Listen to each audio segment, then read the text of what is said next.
Hay una regla no escrita en el alpinismo de alta montaña. A una altitud de 7000 metros, solo eres responsable de ti mismo. ¿Tu compañero se ha caído y ya no puede caminar? Déjalo atrás. No es crueldad. Es la matemática de la supervivencia.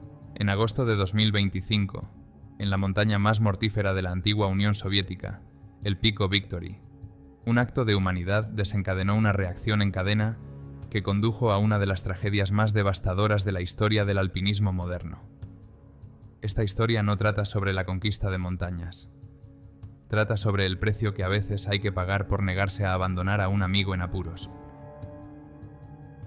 Natalia Nagovitsina trabajaba en la Comisión Electoral Central de Rusia, donde su mundo consistía en columnas de números y el procesamiento informático de datos electorales. Sus compañeros la conocían como un modelo de meticulosidad y fiabilidad. Pero detrás de esa fachada tranquila se escondía un anhelo. Un anhelo por algo completamente real. Algo que la oficina con aire acondicionado y la realidad virtual de los protocolos no podían proporcionarle. A los 48 años, se inició en el alpinismo relativamente tarde, en 2016, cuando mucha gente ya está pensando en ralentizar el ritmo de vida. Para Natalia no se convirtió en un hobby, sino en una forma de respirar. La misma disciplina con la que verificaba los datos se manifestaba ahora en la planificación de las escaladas. Pero en las montañas, lo que estaba en juego era diferente. Aquí no buscaba el orden, sino la autenticidad. En el viento helado, en el dolor de los músculos tensos, en la claridad absoluta del propósito con el abismo como telón de fondo. Si Natalia se proponía una tarea, la llevaba a cabo hasta el final. Este rasgo, que se convirtió en una bendición y una maldición en las montañas, la transformó de novata en Elbrus a líder de las expediciones más complejas en 9 años. Ya tenía 47000 en su haber. El pico Lenin, el pico Korzhenevskaya, el pico Ismoil Somoni y el Khan Tengri. Quedaba el último y más peligroso, el pico Victory, una montaña a la que los escaladores se refieren como nada menos que una asesina, donde una de cada 3 personas que decide asaltar sus paredes heladas perece. La historia de Natalia está indisolublemente ligada al ascenso al Khan Tengri, donde en agosto de 2021 su vida se dividió en antes y después. Estaba escalando hacia la cima con su marido Sergei, cuando él sufrió un derrame cerebral a una altitud de 600-900 metros. El campamento base le instó repetidamente por radio a descender, diciéndole que no se le podía ayudar y que debía salvarse. Sin embargo, Natalia se negó a abandonar a su marido moribundo y pasó la noche con él a una temperatura de 30 grados bajo cero. Fue esta tragedia la que le presentó al alpinista italiano Luca Sinigaglia. Él estaba escalando solo, sin radio y sin saber ruso, y los Nagovitsin le invitaron a unirse a su grupo en la aproximación a la montaña. Cuando se produjo la catástrofe, Luca y su compañero Günther fueron los primeros en acudir en su ayuda. Él ayudó a bajar el cuerpo de Sergei y apoyó a Natalia durante los momentos más difíciles. Después de esa ascensión, se comunicaron a menudo y acordaron encontrarse en algún pico del mundo. Esta amistad, forjada por el dolor compartido, los unió durante años. En agosto de 2025, Natalia se encontraba en el campamento base de Linilchek Sur, contemplando la pared blanca que se perdía entre las nubes. En algún lugar allá arriba, a una altitud de 7.440 metros, le esperaba el acorde final para ganarse el título de Leopardo de las Nieves, un título honorífico que se otorga a los escaladores que han conquistado los 57000 de la antigua URSS. Era un título que habían soñado alcanzar juntos con Sergei. Esta escalada era más que un simple objetivo deportivo. Era el cumplimiento de una promesa hecha ante la tumba de su marido. Ella eligió una expedición comercial organizada por Aksai Travel, pagando alrededor de 400.000 rublos por la logística completa. El grupo era internacional, con 2 parejas de 2 personas. El compañero de Natalia era Roman Mokrinsky, un alpinista conocido en círculos reducidos por sus cálculos casi matemáticos. Hombre de acción, no de palabras, era de los que siempre regresaban de las montañas, porque nunca dejaba que las emociones se antepusieran a la supervivencia. La segunda pareja estaba formada por Günther Sigmund, un compañero fiable y tranquilo de Luca, y el propio Luca Sinigaglia, que había volado desde Italia especialmente para compartir este asalto con Natalia. El Pico Victory les recibió con hostilidad. Los vientos helados del desierto de Taklamakan, al que los lugareños llaman 1000 demonios, hacían que cada paso fuera una lucha. La montaña guardaba el recuerdo de sus víctimas. En 1955, 11 escaladores kazajos murieron aquí, a 6.900 metros de altitud, en una tienda de campaña, atrapados por una tormenta de nieve. Desde entonces, las estadísticas no han mostrado ninguna mejora. De todos los 7.000 de la antigua URSS, el Poveda es el que más vidas se ha cobrado. Y Natalia lo sabía muy bien. El 12 de agosto de 2025, un grupo de 4 alpinistas se dispuso a realizar su asalto. Tenían que recorrer 15 kilómetros a través del glaciar Svetdochka para llegar al primer campamento de alta montaña, una agotadora caminata que muchos consideran la parte más difícil de toda la ruta. Tenían que partir temprano por la mañana, antes de que las avalanchas de la cara norte comenzaran a arrasar todo a su paso. El día era relativamente tranquilo para los estándares del Poveda. El viento soplaba a una velocidad de solo 50 km por hora, y la temperatura se mantenía en torno a los 15 grados bajo cero. Para una montaña conocida como la más fría del planeta, eran condiciones casi de resort. El grupo avanzaba con confianza, pero los equipos de cuerda mantenían ritmos diferentes. Luca y Günther intercambiaban frases constantemente. Su comunicación era animada y relajada. La pareja, formada por Natalia y Roman, por el contrario, avanzaba en un silencio casi total, solo roto por el crujir de la nieve y breves órdenes de trabajo. Era la unión de dos solitarios centrados en un único objetivo. Pasando campamento tras campamento, subieron cada vez más alto. A una altitud de 5.300 metros, instalaron su segundo campamento, y a 5.700 metros, el tercero. Cada metro de ascenso se hacía cada vez más complejo, pero era una lucha familiar, casi meditativa, para los escaladores experimentados. A una altitud de 6.900 metros, donde el aire es menos de la mitad de lo normal, Luca Sinigaglia se sintió mal. Dolor de cabeza, náuseas, debilidad en las piernas. Para un alpinista experimentado, era una señal de alarma. Tomó la única decisión correcta: detenerse. Cuando informó al grupo, Natalia lo apoyó inmediatamente. «Cuídate, amigo, la montaña esperará». Los recuerdos de la tragedia que había sufrido su marido a la misma altitud le encogieron el corazón. Se refugió en una cueva de nieve, excavada por expediciones anteriores, para esperar a que pasara la tormenta y evaluar su estado. Su compañero, Günther Sigmund, tras recibir garantías de Luca de que simplemente descansaría y luego comenzaría el descenso, continuó la ascensión en solitario y alcanzó con éxito la cima. Cuando el alemán descendió, encontró a Luca completamente exhausto. Juntos, comenzaron el lento descenso hacia el campamento de asalto. La montaña había dado su primera advertencia, pero solo una persona la escuchó. Natalia y Roman continuaron su ascenso. El sexto campamento, a una altitud de 700 metros, estaba situado en una pequeña hondonada, una depresión nevada que proporcionaba al menos cierta protección contra el viento. Fue aquí donde murió el alpinista Mikhail Ischutin hace varios años. Su cuerpo nunca fue recuperado. Este lugar parecía advertir: más allá de este punto se encuentra un territorio del que no hay retorno. El empujón final hacia la cima llevó más de 7 horas. La cresta de 4 kilómetros de longitud que conducía a la cima requería una concentración extrema. A ambos lados había precipicios de 2 kilómetros de profundidad. En algunos lugares, el sendero tenía menos de medio metro de ancho. A tal altitud, el cerebro funciona a cámara lenta, y cada decisión es difícil.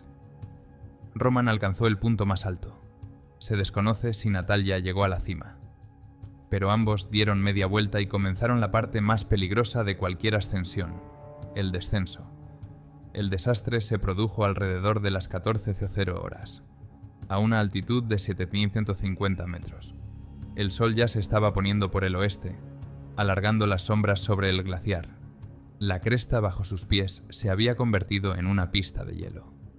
El firn, un tipo especial de nieve comprimida por el viento hasta alcanzar la dureza del hormigón y pulida hasta brillar como un espejo, no perdonaba los errores. Roman iba delante y Natalia le aseguraba desde atrás. A esa altitud, el cuerpo funciona al límite. Un simple paso requiere 3, 4 o 5 respiraciones. El cerebro, que solo recibe un tercio del oxígeno que necesita, lucha por controlar los movimientos, y fue en ese momento de fatiga y falta de oxígeno cuando la montaña atacó. No fue un resbalón de la bota ni un error en el movimiento. Fue la propia montaña, la cornisa de nieve bajo los pies de Roman, que parecía ser una parte monolítica de la cresta, se derrumbó con un crujido sordo y gutural. Desapareció en un instante. La cuerda que lo unía a Natalia se tensó como la cuerda de una catapulta. El tirón no solo fue brusco, sino absoluto, arrancándola de la realidad. Natalia estaba en medio de un paso, con el peso desplazado a una pierna, precisamente la que tenía una vieja lesión por una caída de rocas en mayo. No tuvo ni una fracción de segundo para que sus años de entrenamiento entraran en acción. La física fue implacable. Una fuerza imparable la arrancó de la cresta, la hizo girar y estrelló su pie con una fuerza monstruosa contra las afiladas crestas, similares a cuchillas. El crujido ensordecedor de su propio hueso a tal altura le pareció el sonido más fuerte del universo. Un dolor agudo e insoportable le atravesó todo el cuerpo. Una fractura abierta de tibia en condiciones de gran altitud es una sentencia de muerte. Ya no podía apoyar la pierna y no podía dar un solo paso por sí misma. Roman actuó con decisión, sin entrar en pánico. Cogió una ampolla de analgésico del botiquín de primeros auxilios y le puso una inyección. Le colocó una férula hecha con un piolet y la vendó con una venda elástica. Cada movimiento causaba a Natalia un dolor insoportable, pero ella apretó los dientes y lo soportó. Roman la arrastró 50 metros hasta un nicho rocoso conocido como la Roca del Pájaro. Ofrecía una protección relativa contra el viento, pero nada más. Ahora tenía que tomar una decisión. Las matemáticas de la altitud son implacables. 2 personas no pueden descender por una cresta helada con una pierna rota. Intentar hacerlo significaría una muerte segura para ambos. Quedarse también significaría la muerte, solo que más lenta. La única oportunidad era descender en busca de ayuda. A una altitud de 7.000 metros, la moralidad da paso a la supervivencia. No se trataba de cobardía ni de traición. Era la única decisión que le daba a Natalia la más mínima posibilidad de éxito. Roman colocó todo lo que podía a su lado: los analgésicos que le quedaban, barritas energéticas y un termo con agua. No había tienda de campaña ni saco de dormir, solo una manta de rescate. Sus miradas se cruzaron por última vez. No había miedo en sus ojos, solo una determinación sombría y profunda. Se quedó paralizada por un momento, como si esperara algo. Reproches, maldiciones, cualquier señal. Pero ella, superando el dolor, solo asintió lenta, pero firmemente. Una vez. Eso fue suficiente. Natalia lo dejó marchar, aceptando su destino y liberándolo de parte de su insoportable carga de culpa. Roman se dio la vuelta bruscamente y, sin mirar atrás, comenzó el descenso. Natalia se quedó sola bajo la roca sobresaliente, donde ya yacían varios cadáveres de aquellos a quienes la montaña no había dejado escapar. La temperatura comenzaba a bajar. Ella observó cómo su figura se hacía cada vez más pequeña hasta desaparecer por completo en la niebla blanca. Ahora su vida dependía de la velocidad de otras personas y de su propia capacidad para no rendirse. Cuando Roman Mokrinsky llegó al campamento de asalto e informó de lo sucedido, la noticia se extendió como un rayo por la radio. Luca Sinigaglia, aún débil tras su enfermedad, se enteró de que Natalia estaba en apuros. Para él, no se trataba solo de la noticia de una escaladora herida, sino de una tragedia personal. Era una amiga a la que había rescatado una vez, en el Khan Tengri. Sin esperar a los rescatadores oficiales, Luca y Gunther comenzaron a prepararse. El 13 de agosto, superando su propia debilidad, emprendieron el ascenso. En sus mochilas llevaban una tienda de campaña, un saco de dormir, un hornillo de gas con una bombona y provisiones para 4 o 5 días. Cada kilo de peso a esa altitud se siente como 10. Pero ellos continuaron obstinadamente hacia arriba. Al atardecer, llegaron a la roca del pájaro. Natalia estaba viva y consciente, pero su estado empeoraba por momentos. Sus amigos montaron rápidamente la tienda, la ayudaron a meterse en el saco de dormir y derritieron nieve para obtener agua potable. Pasaron la noche con ella, pero por la mañana quedó claro que sus propias fuerzas se estaban agotando. Tenían que bajar en busca de ayuda. Antes de marcharse, Natalia los abrazó y les dio un mensaje para su hijo. Decidle a Misha que mamá se ha retrasado, pero que sin duda volverá.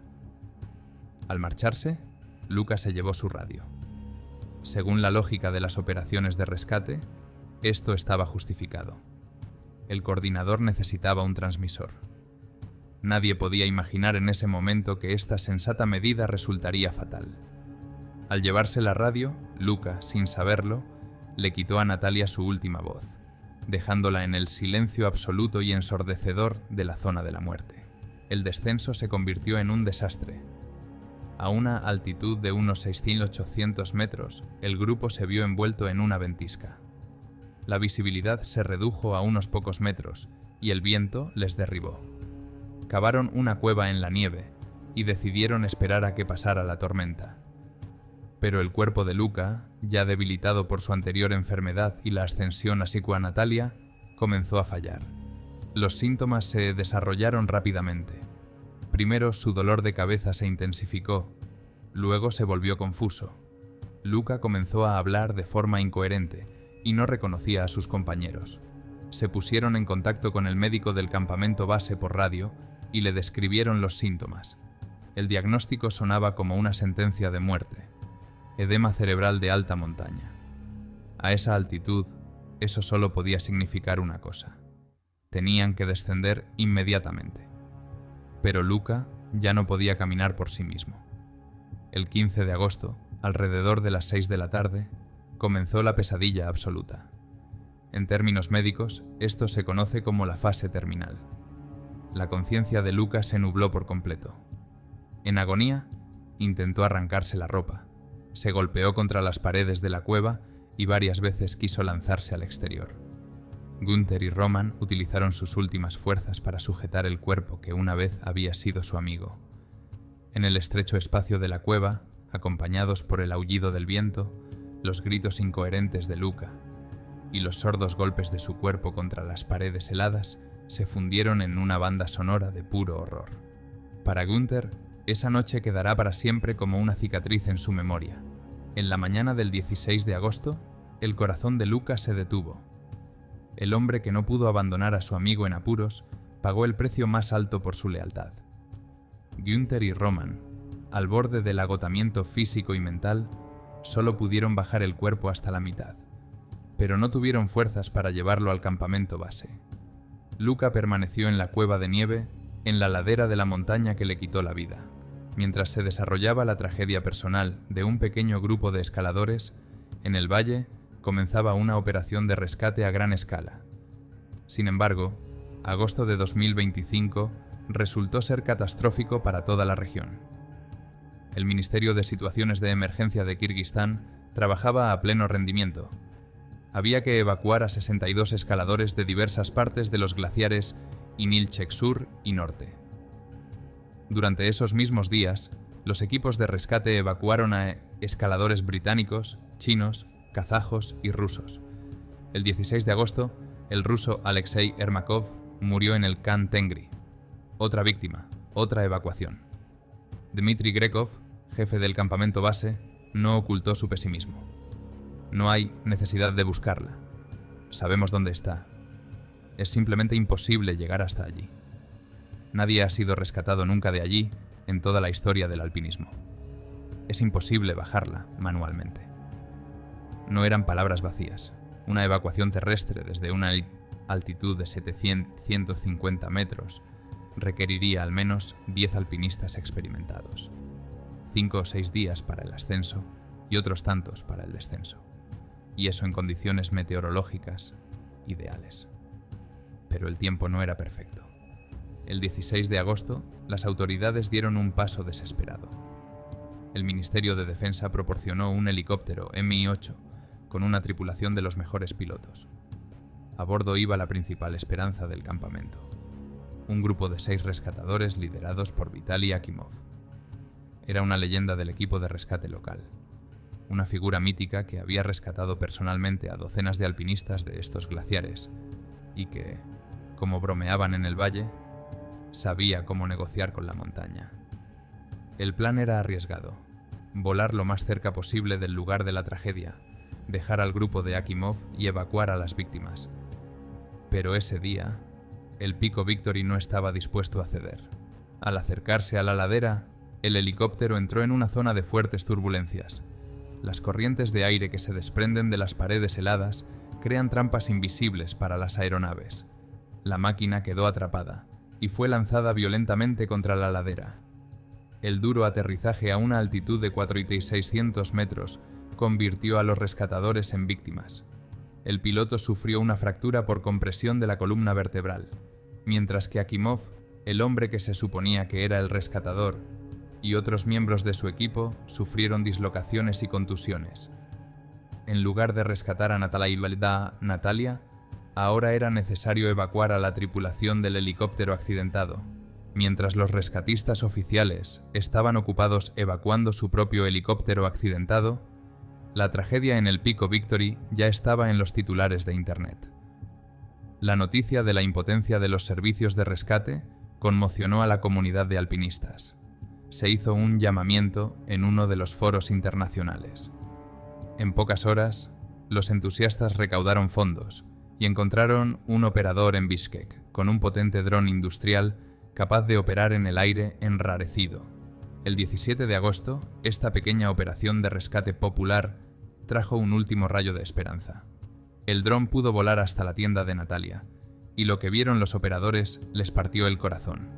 Una figura apareció desde la tienda, destrozada por el viento. Natalia estaba viva. Al ver el dispositivo zumbando, se sentó y comenzó a agitar la mano, primero arriba y abajo, luego en círculos. Estas imágenes se difundieron instantáneamente por Internet.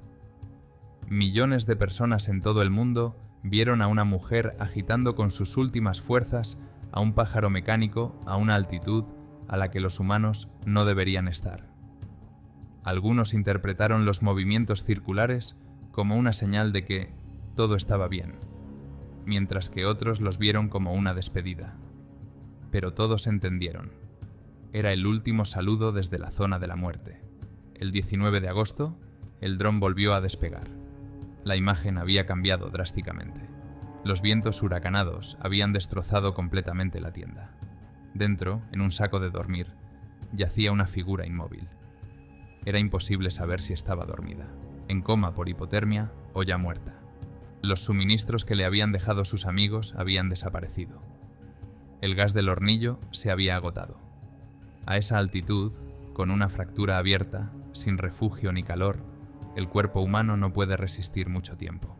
El 19 de agosto, 8 escaladores de rescate hicieron un último intento. Pero la montaña parecía proteger a su presa. La nieve recién caída llegaba hasta la cintura y cada paso requería un esfuerzo hercúleo. El viento soplaba a 100 km por hora. A una altitud de 600 metros, el grupo se vio obligado a detenerse. Vitaly Akimov, a pesar de una lesión en la espalda sufrida en el accidente de helicóptero, dirigió personalmente este intento, pero su antigua lesión se hizo notar y comenzó a sentir un dolor insoportable. Grekov evaluó la situación y tomó la única decisión posible. Ordené a todo el grupo que diera media vuelta y descendiera. Continuar significaría aumentar la lista de víctimas. El 21 de agosto comenzaron a llegar al campamento base los primeros informes no oficiales de que Natalia había fallecido. El 23 de agosto, el Ministerio de Situaciones de Emergencia de Kirguistán anunció oficialmente el fin de la operación de rescate. La declaración decía: Las condiciones meteorológicas no permiten continuar la búsqueda este año. El 27 de agosto, una cámara térmica militar montada en un dron no detectó signos de calor en la zona de la tienda. El 2 de septiembre, la bloguera Victoria Bonia lanzó su dron para una prueba final. La tienda estaba completamente cubierta de nieve. No había movimiento. El 3 de septiembre, la Federación Kirguisa de Montañismo reconoció oficialmente la muerte de Natalia Nagovitchina. La montaña se había cobrado su precio. Natalia y Luka permanecieron para siempre en las laderas del Pico Poveda, en el mismo hueco nevado donde ya descansaba Mikhail Ischutin. La evacuación de los cuerpos se consideró imposible hasta el año siguiente, y muy probablemente para siempre. Cuando los motores del helicóptero se callaron y las radios se quedaron en silencio, la tragedia del Pico Poveda dio un nuevo e inesperado giro. La operación de rescate a gran escala, que duró más de una semana, costó una cantidad astronómica. 2 vuelos del helicóptero Mi-8, incluido el que se estrelló, costaron unos $30.000. El trabajo de los equipos de rescate en tierra, el uso de drones y la asistencia médica a las víctimas costaron otros $30.000. El coste total fue de unos $60.000. La póliza de seguro de Natalia, contratada a través de AXA Travel, cubría los riesgos habituales del alpinismo de alta montaña. $35.000. La compañía de seguros pagó esta cantidad sin demora. Sin embargo, quedaba por resolver una diferencia de $25.000, suspendida en un limbo legal. Según las leyes de Kirguistán y Rusia, las deudas se heredan junto con los bienes. El único heredero de Natalia era su hijo Mikhail, un hombre de 27 años, que ya había perdido a su padre 4 años antes. Ahora, además de su dolor personal, se enfrentaba a la perspectiva de una esclavitud financiera. Aceptar la herencia significaba asumir la deuda. Rechazarla significaba perder todo lo que su madre le había dejado, incluido el piso de Moscú. El Ministerio de Situaciones de Emergencia de Kirguistán no presentó oficialmente la factura a la familia. No tenemos prisa, comprendemos el dolor de los familiares, dijeron los funcionarios. Sin embargo, la deuda estaba documentada y tarde o temprano habría que resolverla. AXA Travel intentó disputar parte de los costes del helicóptero, alegando que el vuelo se había organizado sin su consentimiento, pero perdió. Los abogados aconsejaron a Mikhail que esperara. Según la ley, sin el hallazgo del cuerpo, Natalia sería considerada desaparecida durante otros 5 años. La tragedia del Pico Victory dividió a la opinión pública. Las redes sociales se convirtieron en un campo de batalla para un acalorado debate, en el que algunos veían a Natalia como una heroína que luchó hasta el final por su sueño, mientras que otros la acusaban de imprudencia y egoísmo. Los críticos le reprochaban haber corrido un riesgo mortal a su edad, dejando solo a su hijo adulto tras la reciente pérdida de su padre.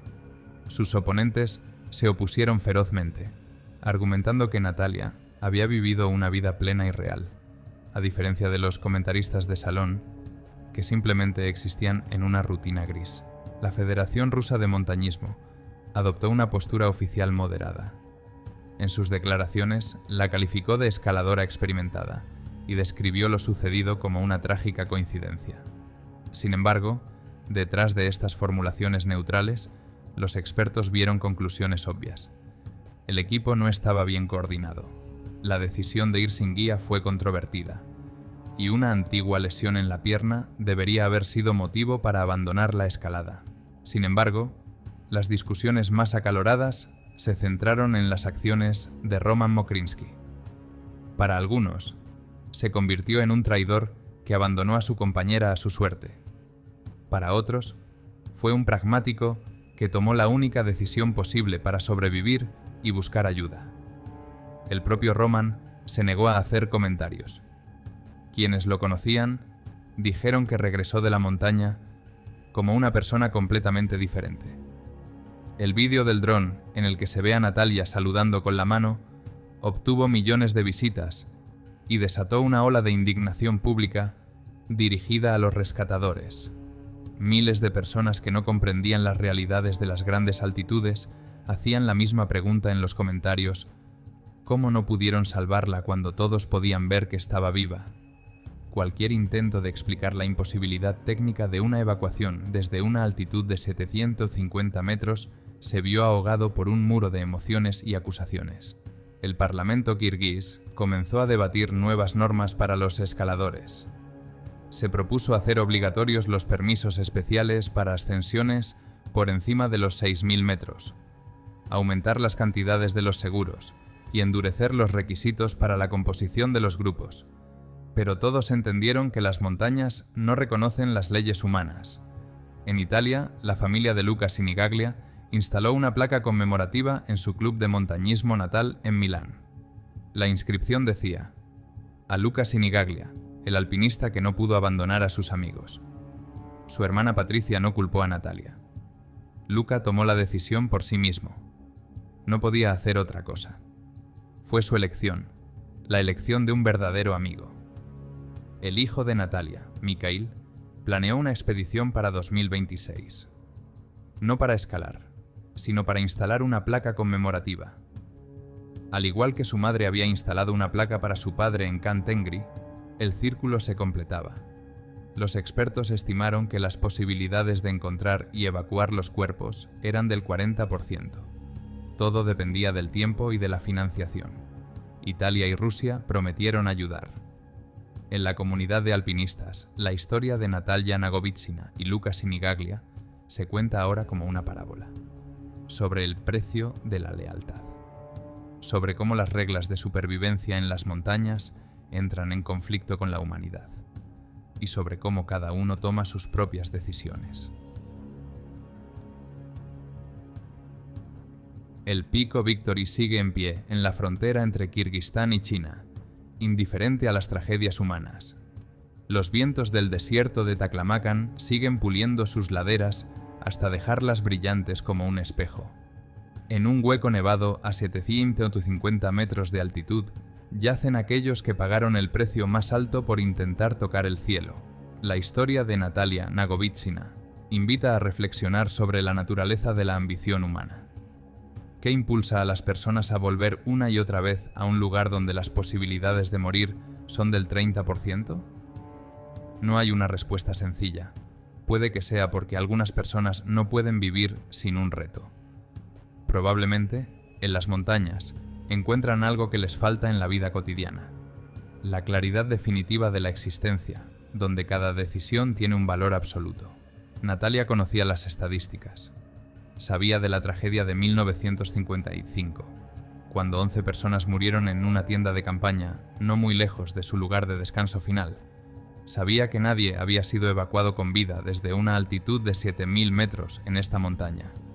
Y sin embargo, fue porque se lo prometió a su marido, porque era el último pico antes del codiciado título del Leopardo de las Nieves, porque no sabía cómo detenerse a mitad de camino. Su historia no es una guía para la acción ni una advertencia. Es simplemente una historia sobre la elección. Sobre cómo, en un momento crítico, una persona elige entre la supervivencia física y mantenerse fiel a sí misma. Roman Mokrinsky eligió la vida, y llevará la carga de esa decisión por el resto de sus días. Luca Sinigaglia eligió la lealtad y permaneció en la montaña para siempre. Natalia eligió su sueño y lo pagó con todo lo que tenía. En un mundo en el que el éxito se mide en números y logros, es fácil olvidar una simple verdad. Algunas cimas no están hechas para los humanos. Pero mientras la gente esté dispuesta a desafiar esta verdad, seguirán ocurriendo tragedias a gran altitud. Y cada una de ellas nos recordará la fragilidad de la vida humana y la grandeza del espíritu humano. Las montañas no son ni buenas ni malas. Simplemente existen. Y esperan a que lleguen los siguientes para poner a prueba los límites de lo posible.